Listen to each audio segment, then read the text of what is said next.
Good morning. Welcome back to the Red Mic. Happy Wednesday. Today's Red Mic message.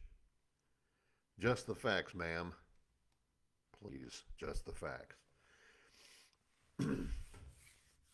Over the last 20, 30 years, journalism changed a lot.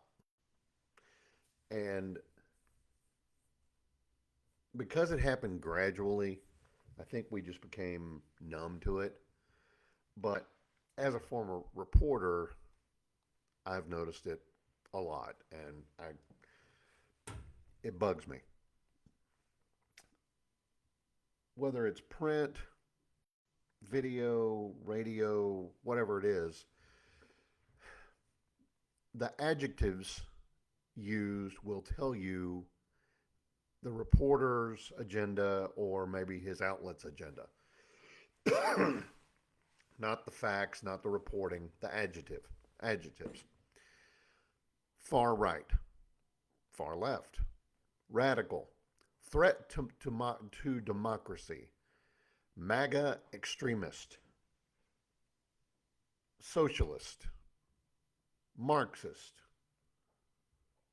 fascist, progressive champion, social justice warrior, hardline, Christian nationalist, activist judge, ultra conservative. I think I covered both ends of the spectrum on that. And it's not fascinating that these opinions exist. Opinions have always existed.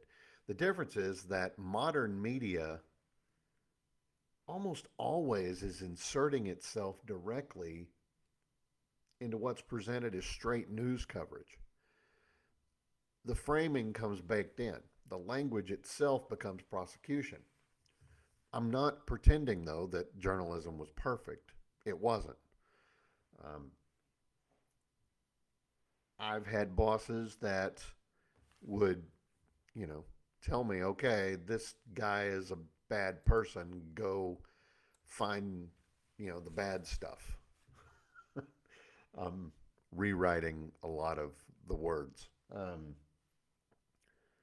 But when I was actively a reporter, when I was doing it every day, I considered it a failure if readers could easily tell what my personal political opinions were. Not because I didn't have them, but because I felt like my job was to report fairly enough that both sides believed at least that they got an honest hearing. And I knew a lot of reporters like that. There was a guy named Steve Clements. He's since passed away. Deep down, I always thought that he was a fairly, left wing slash progressive person, but you didn't get that in his writing. I would defy anybody to go back and look at his old stuff and tell me what his political opinion was. He shot it straight. If someone said X, Y, Z, that's what he told people. So and so said X, Y, Z. Now, if he uncovered that they were lying or something, he would do that too. But he did it both ways. And when he passed, actually, the state senator I worked for, um, he said something to the effect of, "Well, that's too bad. He was a good person. He was tough, but he was fair." I don't know what else you can say about a reporter that could be a higher compliment of their work. He was tough, but he was fair. I mean, I don't know that you can say that about a lot of reporters out there, whether at small outlets or even, national news. One of the biggest compliments I ever got was I got job offers from both sides of the political aisle, Republicans and Democrats. I took that as validation of me shooting straight. They didn't know. They liked my writing, so they offered me jobs. Um, and I didn't agree with all of them, but I felt like that meant that people with different worldviews, I mean, wildly different worldviews, trusted my professionalism. And that mattered to me because to me, journalism at its best is supposed to inform the public, not emotionally steer the public. But somewhere along the line, we stopped reporting events and starting assigning emotional instructions. You're no longer simply told what happened.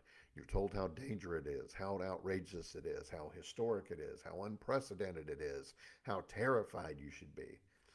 Every story arrives in your inbox preloaded with all of this emotional packaging. And once media organizations realized that outrage was possible, the temperature never came back down. You know, the old newspaper business used to survive on subscriptions, classifieds, and local advertising. Now the business model rewards clicks, shares, watch time, and let's face it, outrage and emotional reaction. Calm reporting rarely goes viral. Fear spreads, anger spreads, certainty spreads, moral superiority spreads, and let's face it, social media accelerated all of that. But now reporters, pundits, influencers, activists, and algorithm chasers all live in the same ecosystem. They're competing for clicks, shares, and emotional reactions. The line between reporting and advocacy, well, it doesn't exist anymore. You know, didn't just blur the line, it became normal.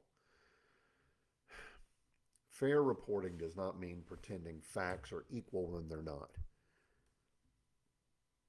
Truth, facts, and reality, they all should matter. But there's a difference between here are the facts and here are the approved emotions attached to the facts. And I think we all realize that difference. But I also think that's why the trust in the media has cratered. Americans aren't stupid, and no, not everybody became evil, but audience started realizing, well, I'm not just being informed here, I'm being nudged. And once people feel manipulated, they stop trusting the messenger. I mean, the last 20, 30 years, everything became unprecedented. It's threatening democracy, the most important election of our lifetime. Really? Maybe it's just a midterm. I don't know. And this is not just a newsroom problem, it's a communications plague because it applies beyond media, at work, in politics, in families, in leadership, certainly on social media. If every disagreement becomes moral condemnation, communications not only collapse, it becomes impossible for anybody to see the other side because you're not judging their opinion as being wrong, you're judging them as being wrong. You're judging them as being less human than you are. And all of that is just ridiculous. It's all. I think one of the hardest disciplines in life is learning to describe reality without loading the sentence like a weapon. I wish our media would start using more restraint, using more maturity, and being confident in just saying, these are the facts, ma'am. We have to restore people being able to trust what they read or see is real and not just propaganda because the reporter wants to push a particular opinion. People who trust the facts don't need theatrical adjectives to help them win the argument.